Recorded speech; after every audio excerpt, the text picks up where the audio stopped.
Dan and Amy, here's a positively Illinois story. Mm-hmm. Oh, wait, real quickly, I have to read a text message. Sorry, I'm scatterbrained today. Okay. Unlike any other day. This one comes to us from Martha Messer, who said, during that last segment, which I loved, I was working out and doing the RBG single leg squats. Probably better than Dan. Oh, you just got your ankles broken. Yeah. Boom.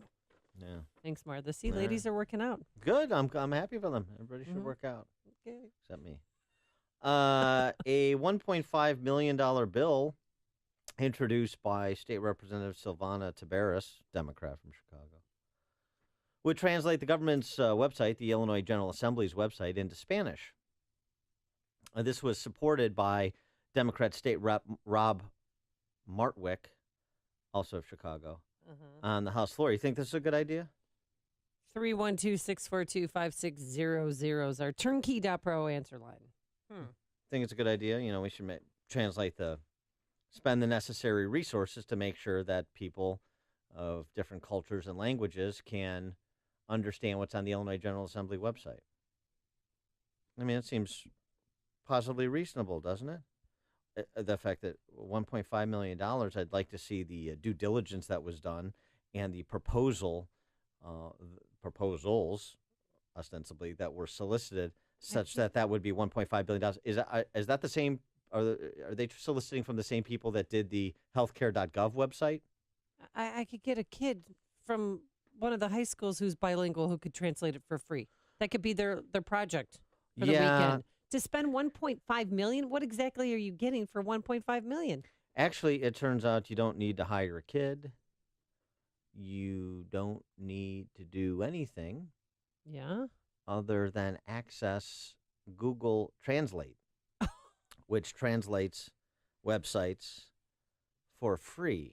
Here's oh my gosh, the legislative debate on the topic, starting with Democrat State Rep Robert Martwick,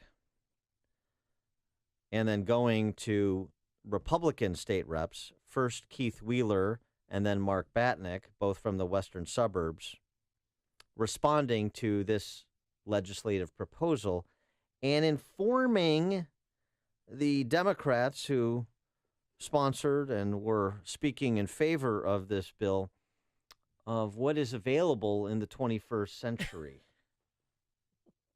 And I think we owe it to be inclusive to all of the language speakers of our country. And thankfully, as Representative Fortner pointed out so well, this technology is out there. It's not expensive. We can do this. And most importantly, when we start talking about the things we need to spend money on, this is the right thing to spend money on. But I'm looking at the ILGA website in Google Translate, and I'm looking at it in Spanish right now at my own profile, which has everything in it in Spanish, which is pretty amazing to me because I don't speak Spanish very well, but it's all right there. And then while my friend Representative Mark was talking, I switched over to Polish and just took a click. That's all it took. And I got the entire bill, my whole profile right here in another language. It already exists. We have a solution that does it for every language that is free. Why are we upset about that? Why shouldn't we be cheering as a body, as a bipartisan way, that Representative David Harris talked about the ability of just adding a button to the website to explain to people how to translate it to Spanish, Polish, Slovakian, Russian, Chinese, Japanese. I have no idea why we are supporting Italian. I have no idea why we are against a great free bipartisan solution. So it exists, but the Democrats were poised to spend $1.5 million if Wheeler and Batnick hadn't alerted them to the existence of Google Translate. And $1.5 million is not a lot of money in the context of the state budget, but it is for a state vendor or a social service provider that's owed $1.5 million by the state. It is for those individuals that provide a good or service to the state that haven't been paid. It is for those individuals that provide an indispensable service for vulnerable populations like the developmentally disabled that haven't been paid. $12 billion in arrears is the state of Illinois. And you would think they would be jealously guarding and judiciously distributing every red cent they have to distribute to pay unpaid bills for starters while keeping the lights on with respect to the core functions of government. But they don't care. You heard the moralizing at the beginning from Robert Martwick, this dingbat Democrat from Chicago, about this is the right thing to spend money on because he's making a pandering pay-on to multiculturalism and people who speak different languages, as if this needs to be shepherded by Chicago Democrat dingbats like Robert Martwick. And let me tell you something else. This is a real opportunity. Even though it's a small thing, it's indicative of a big thing. This is the kind of thing that Governor Rauner should seize on. Right. Because this is not about solving all of Illinois' problems. It's about a very easy to understand example of why Illinois has the problems it has, how irresponsible and indifferent to your money, to your family, to your nonprofit, to your business, those in charge of this state are, like Silvana Tabares, Democrat from Chicago, and dingbat Robert Martwick, Democrat from Chicago. Are you getting a pattern here? So for all of those folks out there, and not just you all listening who are engaged because you're listening to this show, you're interested in public policy and the future of Western civilization, starting here in Illinois for those Illinois residents, spread the word. Do you want to cast your lot with Democrats like Silvana Tabares and Robert Martwick, who have so little respect for your money and your lives? Or do you want to cast yourself with people just that are just paying a little bit of attention, like Wheeler and Batnick? All you had to do is pay a little attention, do a little, $1.5 million. Gosh, that seems like a lot of money. I wonder if there's a service out there that's cheaper or free. Or free, right. Maybe we should axe somebody before we go spend $1.5 million that we could be providing to people who are trying to keep their doors open and provide a quality service and have been relying on commitments from the state that have gone unfulfilled. Who are you going to cast your lot with? I mean, I really want to know, and I'd love to hear from Democrats, too.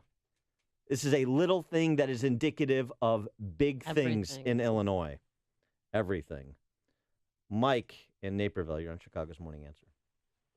Thanks. I would really like to first thank Keith Wheeler for standing up against this. It might seem minute, but I truly believe we're in the era of regression. I mean, welcome back to the Tower of Babel from over 2,000 years ago. Yeah. Can we not have one language that unifies us all? To me, this is a sign of what the Democrat Party is all about and why they're a problem. Everywhere we turn, they're a problem. Thanks for the call, Mike. Deborah in Palatine. Yeah, this is it's become an emotional illness. The whole Democrat enabling mindset is crippling to people. What about, having people learn the language like my mom did when she came here and she wanted to become a citizen? She wanted to live here. She learned English. What about making people accountable for their own actions and making them strong instead of weak and dependent on government? Thanks for the call, Deborah. Sean in Elmwood Park. How is Google Translate going to give money back to politicians if it's free? See, you said about the service being cheaper. They're not interested in cheaper because the scam is $500,000 of the 1.5 finds its way back into their coffers. And I'm going to tell you something, Prof. The scam Mr. is Prof, up. So whether it's Adam Kinzinger or Peter Roscom, all their donators are insurance. So we pretend how this insurance bill is going to go. There's money. It's always about the money. Now, this Democrat gets up there and he's impassioned. He's going to help the people. It's about the people. Let's find out who owns the contract, who owns the company, and see who his donations are. I am so tired of pretending that there is virtue wrapped in these politicians. It's about self-aggrandizing, getting away with this scam, and then once you get it, you don't pay the proper amount of taxes on it for the cherry on the screw the people Sunday. Just give me a ball peen hammer and the public records of who gives money to who, and 6 hours. I'll straighten the whole state out. All right, thanks for the call, Rocco and Moose from Elmwood Park. Brad in Lombard. Yeah, I just wanted to say, this is idiocy at its height, which is exactly what it is.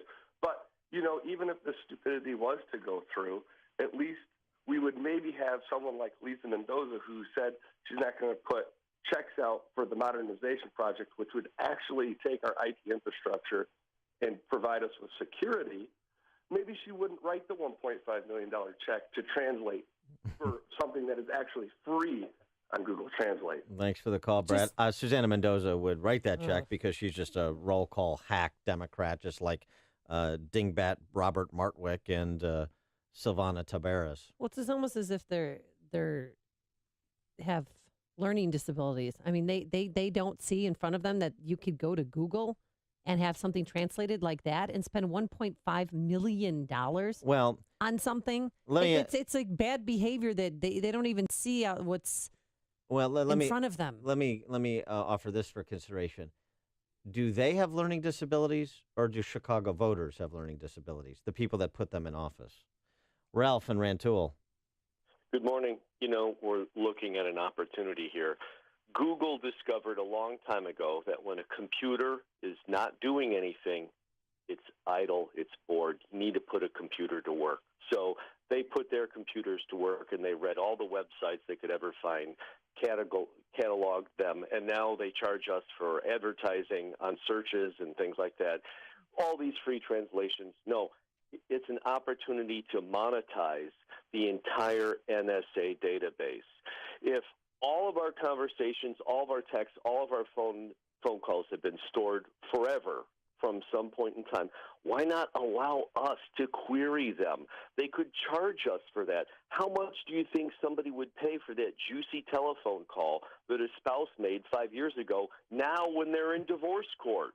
There's Illinois could come out of its deficit almost instantly by charging. Imagine the phone calls if you wanted to find a recording of Rahm, unfiltered, in the foul-mouthed little vulgar man that he is. Yeah, no, the Democrats are just lazy. Thanks for the call, Ralph. That's an interesting budget idea, and I'd pay big money for the Ron Blagojevich call about the Senate seat.